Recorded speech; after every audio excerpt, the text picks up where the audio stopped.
morning students. I hope you all are fine and healthy. पिछले video में हमने अपने civics chapter 1 constitution of India में पढ़ा कि हर कंट्री के लिए कॉन्स्टिट्यूशन क्यों ज़रूरी होता है। आज हम इंडियन कॉन्स्टिट्यूशन के बारे में पढ़ेंगे, जो हमारा संविधान है वो कैसे बना और उसके मेन फीचर्स कौन से हैं। तो सबसे पहले the Indian constitution.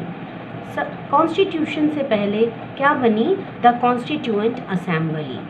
In 1943, the Congress put forward the demand for a constituent assembly framed only of Indians. सबसे बड़ी बात है कि उस वक्त जब हमारा देश आज़ाद हुआ, कांग्रेस सबसे बड़ी पार्टी थी और उसने एक ये डिमांड रखी कि हमें एक कॉन्स्टिट्यूएंट असेंबली कॉन्स्टिट्यूशन को बनाने वाली असेंबली असेंबल करनी चाहिए, जिसमें सिर्फ कौन हो? इंडियंस हो।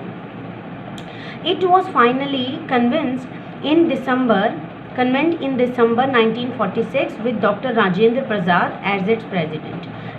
दिसंबर 1946 में हमारी कॉन्स्टिट्यूएंट असेंबली बनी, जिसके प्रेसिडेंट डॉक्टर राजेंद्र प्रसाद बने। Between December 1946 and November 1949, 300 members met regularly to draft the Constitution of India with the vision of free India should be democracy. सबसे बड़ी बात है कि 300 मेंबर्स ने 2 साल तक लगातार काम किया और इंडिया का कॉन्स्टिट्यूशन फ्रेम किया, बनाया, जिसमें किस तरीके का बनाया कि इंडिया एक डेमोक्रेटिक कंट्री बन सके। इसमें doctor Bhimrao Ambedkar, father of the Indian constitution, was the chairman of the drafting committee. जो ड्राफ्टिंग कमेटी थी, जो लिख रही थी, जो बना रही थी किसको? कॉन्स्टिट्यूशन को, उसके डॉक्टर भीमराव अंबेडकर चेयरमैन थे। Doctor Bhimrao Ambedkar and doctor Rajendra Prasad, जो कि प्रेसिडेंट थे। It took 2 years 11 months and 17 days to draft the constitution.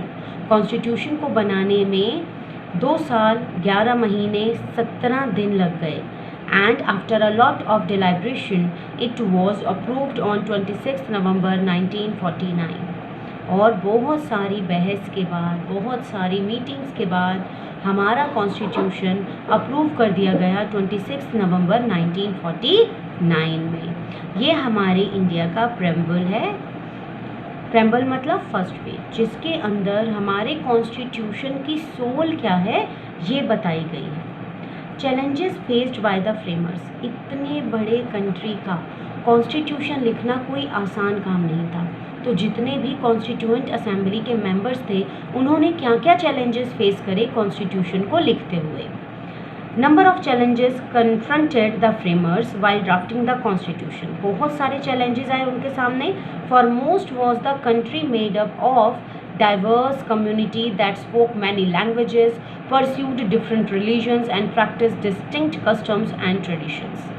बहुत इस बात को हम पहले भी पढ़ते आ रहे हैं कि इंडिया एक डाइवर्स कंट्री है, इतने सारे धर्मों को, इतने सारे कल्चर्स, ट्रेडिशंस को मानने वाले लोग रहते हैं, इतनी सारी हम लैंग्वेजेस बोलते हैं। तो इतनी डाइवर्स कंट्री का कॉन्स्टिट्यूशन बनाना कोई आसान काम नहीं था। Moreover, when constitution was being drafted, the country was going through considerable political unrest. हमारा देश बिल्कुल आज़ाद ही हुआ था, तभी हम अपना कॉन्स्टिट्यूशन बना रहे थे, तो पॉलिटिकल स्टेबिलिटी भी नहीं थी, असंतोष था पॉलिटिकली लोगों में। पार्टीशन वॉज इनविटेबल, पार्टीशन हो चुका था। And many princely states were uncertain about their future. और बहुत सारे जो प्रिंसली स्टेट्स थे, उनको अपने फ्यूचर के बारे में ही नहीं पता था कि उनका क्या होगा। Lastly socio economic situation of the majority of the population was miserable. बहुत ज़्यादा गरीबी उस टाइम पर भारत में थी, क्योंकि हमारे देश को अंग्रेज़ लूट कर ले गए थे। Nevertheless, the framer drafted a constitution that emphasized people's role in formation of the government. लेकिन फिर भी हमारे कॉन्स्टिट्यूशन बनाने वाले लोगों ने ऐसा कॉन्स्टिट्यूशन बनाया जिसमें उन्होंने गवर्नमेंट बनाने में लोगों के रोल, आम लोगों के रोल को बहुत importance the. eliminating poverty by undertaking socio-economic reforms and maintaining unity along with the preserving diversity।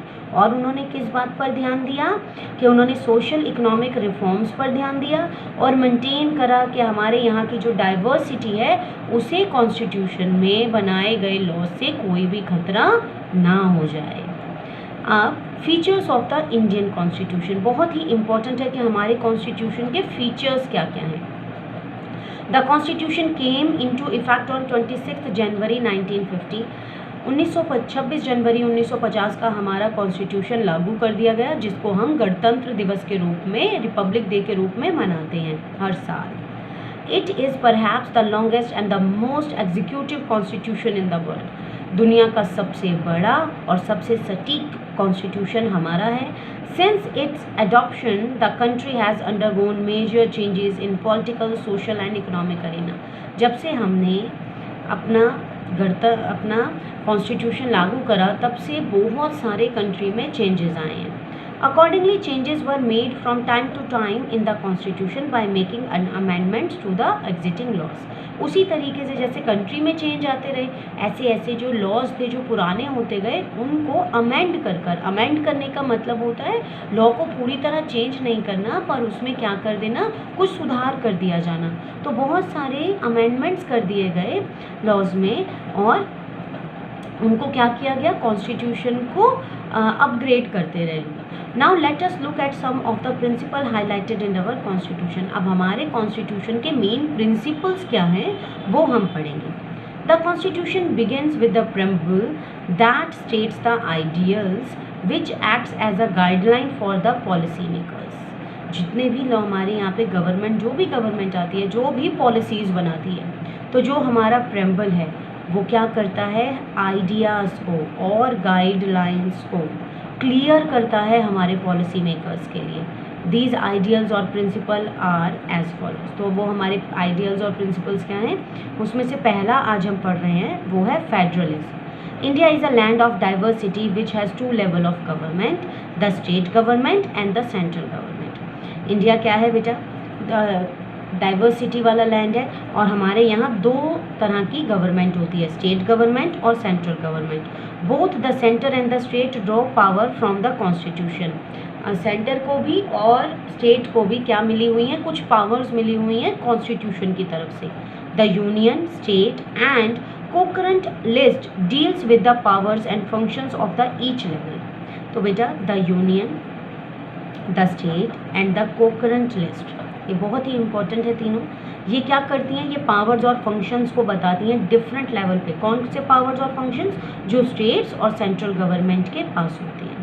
In a federal setup individual states enjoy independence in matters related to their states.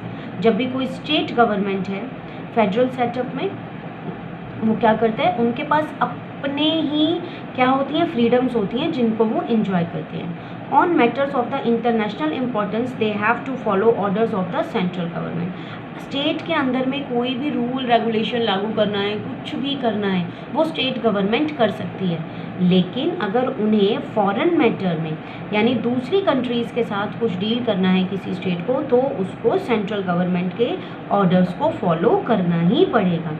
Some issues are of concern for the both center and the state, so they are included in the constitution। Co-current list, इसमें क्या है बेटा कि कुछ issues होते हैं चीज़ों को लेकर, वो किसमें, एक यूनियन लिस्ट होती है, एक स्टेट लिस्ट होती है और एक क्या होती है, को-करंट लिस्ट। तो को-करंट लिस्ट से वो वाले जो इश्यूज होते हैं उनको सॉल्व किया जाता है। आज के लिए हम इतना ही पढ़ेंगे। इसके नोट्स मैं आपको साथ में भेजूंगी, उनको अच्छे से रीड करना।